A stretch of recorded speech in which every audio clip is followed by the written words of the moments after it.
In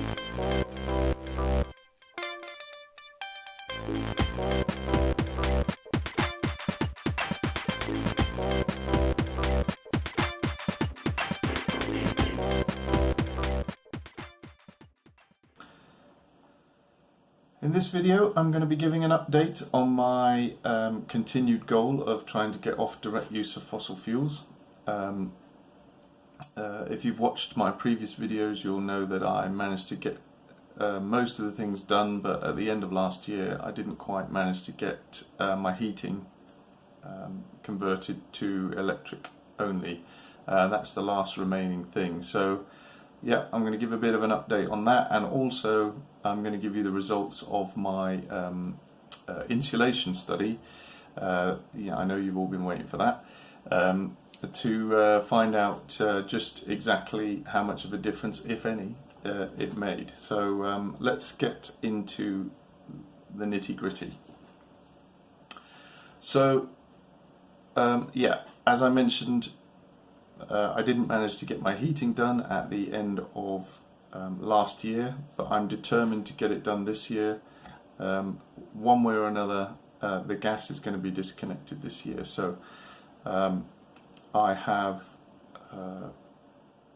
contacted a couple of companies, one to come out and give me a quote for like air conditioning, so an air-to-air type system, and one to come out and give me a quote for a heat pump, including redoing all of the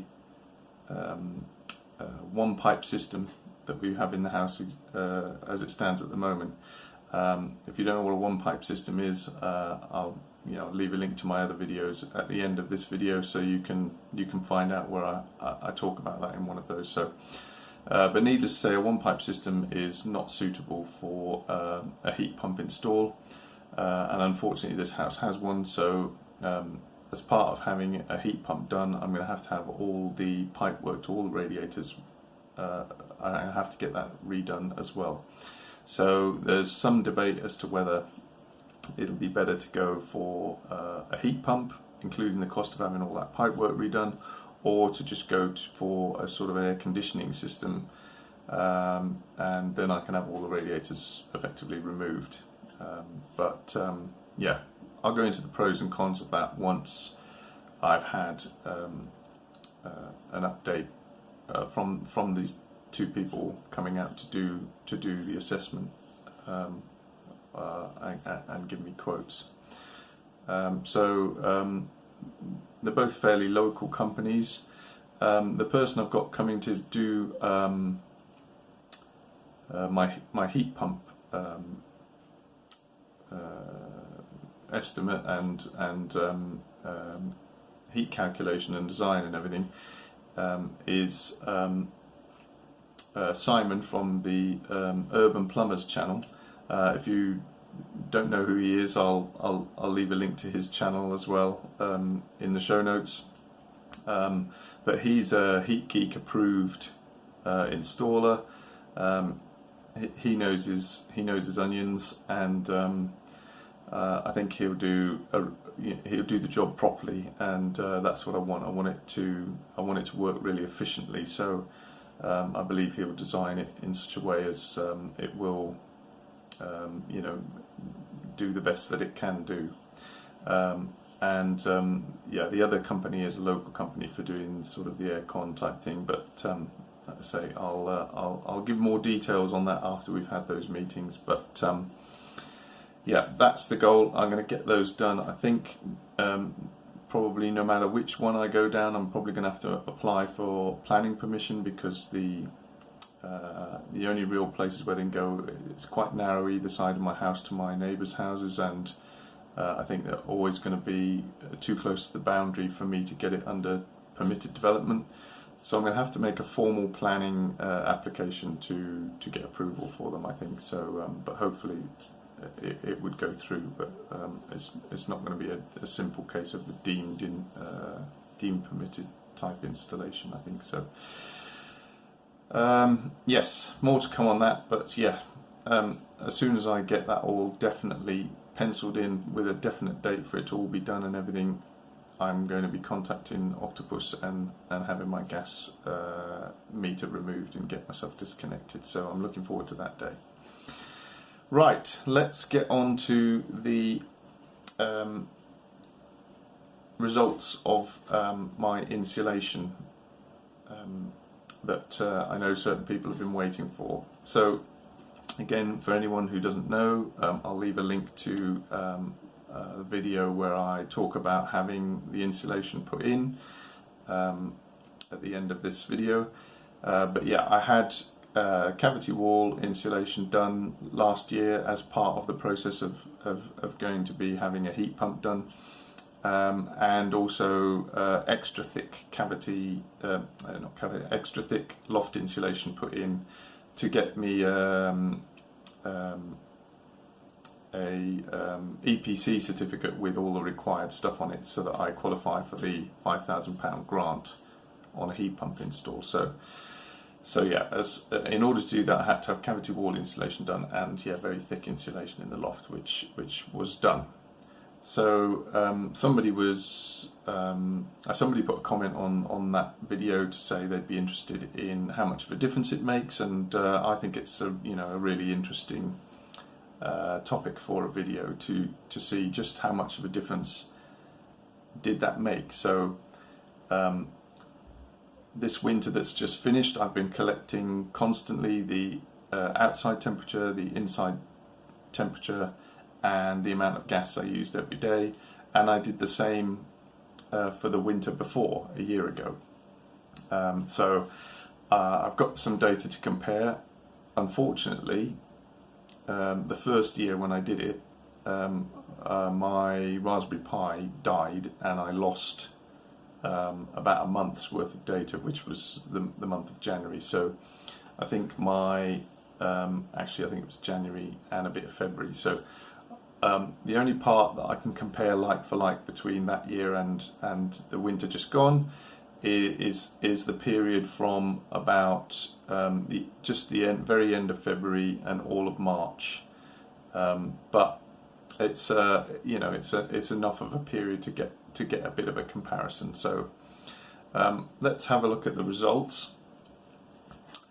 And you can see here is the graph for 2022, and you can see that the blue line is the amount of kilowatt hours that of gas that we used each day. The red line is the temperature inside the house, the average temperature inside the house each day, and the yellow line is the average outside temperature each day. So you can see that we kept the inside temperature, it was pretty much a steady 20 degrees for the whole of that period, pretty much the whole of March. And you can see the outside temperature fluctuating, and there is the amount of gas we were using each day. So that was 2022, and then if we look at 2023, you can see that yeah, it's the same graph, same stuff. The blue line is the kilowatt hours of gas used each day. The red line is the internal temperature, and the yellow line is the outside temperature. What I have found is that in 2022, the average outside temperature over that period was 9.2 degrees, and the average inside temperature was 20.5 degrees.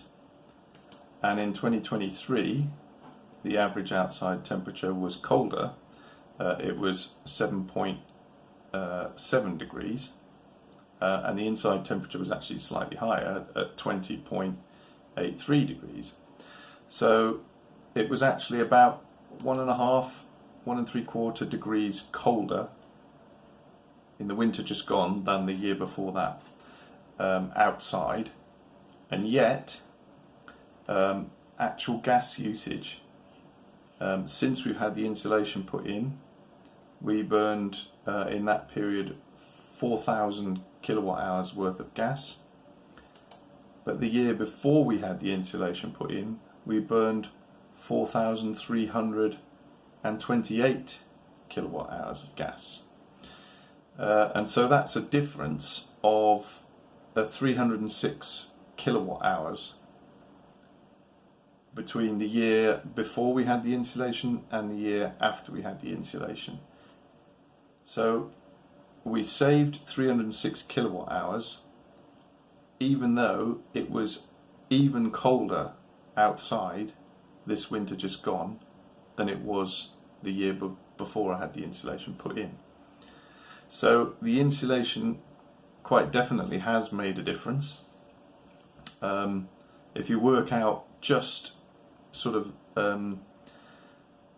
a cost of about 12 pence a kilowatt hour for the gas, then that 306 kilowatt hours that difference in March equates to about £36.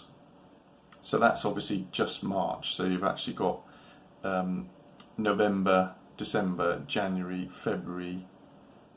So all in all, probably saved about £200 over the course of the winter by having that insulation done. So that's quite a bit more than I was thinking it was going to be, and that's using 12 pence a kilowatt hour for the gas. Now, obviously, the government, gave that money to keep the price at about 12 pence a kilowatt hour. But if they hadn't, and the price had been what the gas price actually was, that saving would have been even bigger. But even a conservative 12 pence a kilowatt hour, there's probably about £200 over the course of that winter.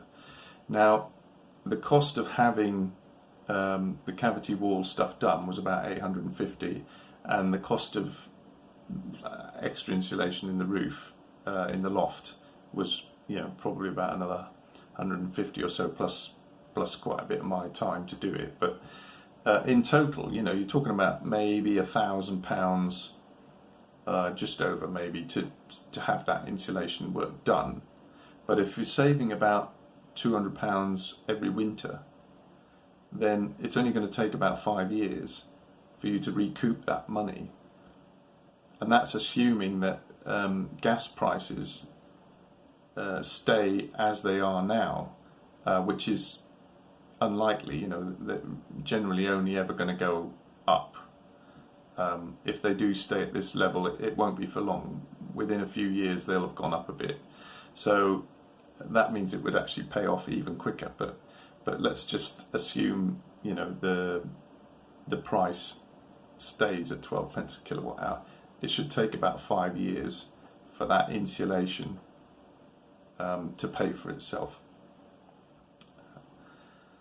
Now, obviously, if I get a heat pump or air conditioned system, it's going to change things, whatever. But the underlying fundamental is the same: is that the insulation has made a difference. It has been worth doing. It is keeping more heat in, and it is saving money. So I've got a few sort of like-for-like comparisons here as well. A couple of bits that I picked out. I tried to find some parts where you had sort of the same outside temperature, the same inside temperature for a couple of days, consecutive days, so that you could see how much gas we used before the insulation and after. And you can see that before the insulation, in this case, it was just over 5 degrees outside for a couple of days. There's just under 20 degrees in the house, and we burnt 86 kilowatt hours of gas each day to maintain that temperature in the house. But after we had the insulation done, again, in this case, same sort of outside temperature, about 5 degrees, but the inside temperature is a bit warmer, 20.89, so we've actually managed to keep it a bit warmer in the house. Probably had the thermostat set slightly higher, but we only burnt 70 kilowatt hours of gas. So you can see there's a definitely less gas being used to maintain the temperature on those days.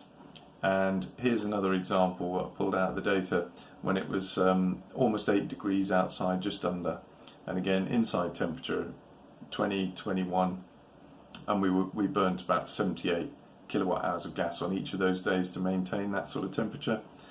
And the year later, after we've had all the insulation done, same sort of outside temperature, same sort of inside temperature, but we're only burning 52 and 60 kilowatt hours. So again, a noticeable difference to maintain the same temperature with the same outside temperature.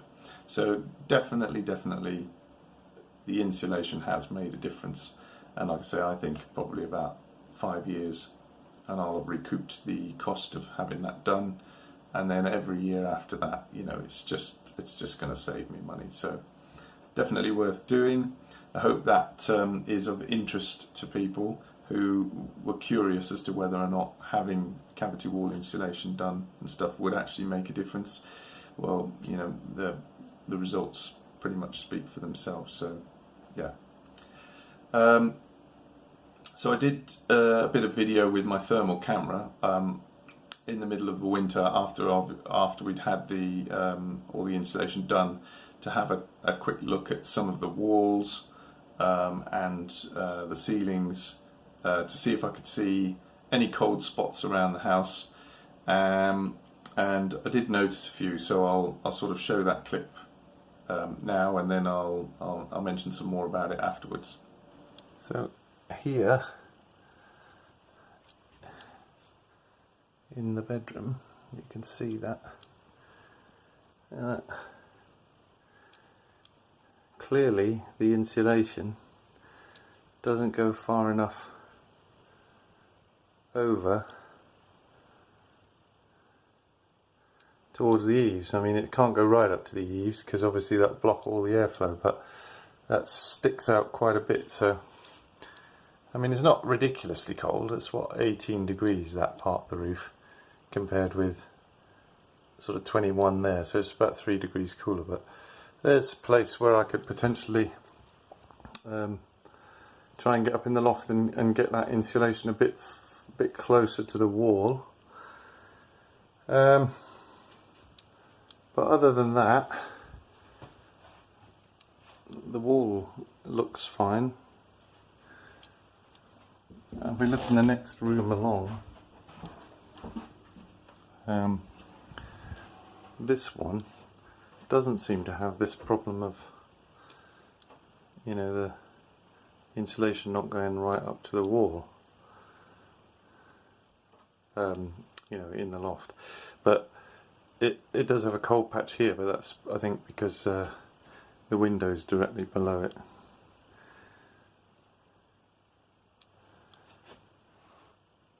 But yeah, on the whole, that's pretty good. And a little bit of a cold patch there.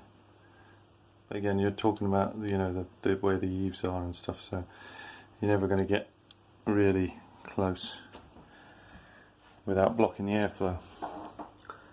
And then the loft hatch is not too bad. I thought that would be quite bad, but that's actually pretty good. But there's a cold patch just to the side of it here, which is, again, not much colder, but a little bit. So there's obviously a bit of insulation missing just to the right of that light. So that's something I can probably fix quite easily in the loft. That'll be just underneath the floorboard. That's just by the loft hatch, so that'll be fairly easy to tweak. And then apart from that, we don't seem to have, that window's nice and sealed, and that's all okay. So the only other real place is obviously the cat flap is pretty cold. It lets a lot of air in around the edge. Well, not a lot, but a bit. And then by the back door, I've noticed that there's a this dark patch here. It's really cold down here, and that is actually, there's actually cold air coming in under the door. I can feel it if I put my hand there. So it means the seal on this door is not really very tight. so I need to try and get that to pull tighter against the frame so that it squashes the rubber seal and makes a more airtight fit. But other than that, that's about it. I can't really find many other really cold places, so I think the insulation is pretty good. So there you can see that there were, a couple of cold spots on the ceiling in our bedroom where the insulation doesn't really go right into the eaves enough, but it's a bit misleading because the temperature difference isn't actually that great. It might look dramatic on the thermal camera because it shows it up in black and stuff, but actually the difference between the warm part of the ceiling and the cold part was only like a degree or a couple of degrees, so it wasn't enormous. But the insulation is so thick and the pitch of my roof is so, it's not like this. It's really shallow like this. So to get thick insulation right, you can only get it so far before it's touching the actual rafters of the roof. So this sort of gap here, you can't get any of the thicker insulation in that far because it's already so thick it's touching the rafters because the pitch of the roof is so low. So I'm not sure if I could do anything other than maybe get some sort of slightly thinner, like some more 100 mil or something, and then sort of peel back that bit that's touching the rafters of the roof and put a thinner bit down into the eaves a little bit more, and then put it back again, and that could make a difference. But really, I'm not sure it's worth all the messing around to do that, because I don't think it would make a huge difference in that case. What would make a difference, I think, is that back door, the seal around that back door. It doesn't, when you shut the door, it doesn't press tight against the frame, so there's actually air. You can feel air coming in underneath that door, cold air. So that's really one for me to have a look at. So I think maybe I can adjust the hinge brackets all the way down to sort of adjust the door inwards so it presses tighter against the frame. But if not, I'll have to try and get a sort of a thicker rubber gasket that goes all the way around the door so that it makes a contact even from slightly further back, enough to block that all out. But I think that will probably make the biggest difference to that whole kitchen area, because definitely a lot of cold air coming in through there. So here's some footage as well of the radiators that shows how hot they were. I had the flow temperature on the boiler set to about 55 degrees. That was for both winters that are in these results. So I had it set quite low, sort of around similar sort of values as you would get with a heat pump. Look at the radiator. See, radiator is only warm at the top compared to this one over here, which is the first one in the chain, which is a lot warmer.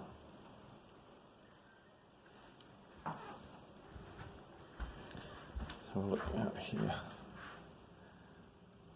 See, that radiator is only 30 odd degrees, which is not really very good, is it? And you can see that the actual temperature of the radiators is only in the sort of 45 to 50 degree range, and they're not even hot all the way down because of the silly one pipe system we've got here. They really didn't get warm enough, and I think that with a proper two pipe system they would work much better, and you could probably get the flow temperature even lower. But despite those radiator temperatures, we still managed to keep the whole house at 20 degrees all through the winter. So it just shows that cooler temperatures, cooler flow temperatures can work as long as your radiators are big enough, and ours I think are big enough. They're just say what let us down is the one pipe system, but we will get that changed. Yeah, I think that's everything really to cover in this video. I hope you found that interesting. please do like, comment, share, subscribe. Let anyone else know who's interested in the results of whether it's worth having insulation done. About this video, you know, they can see the results for themselves. But yeah, thanks for watching.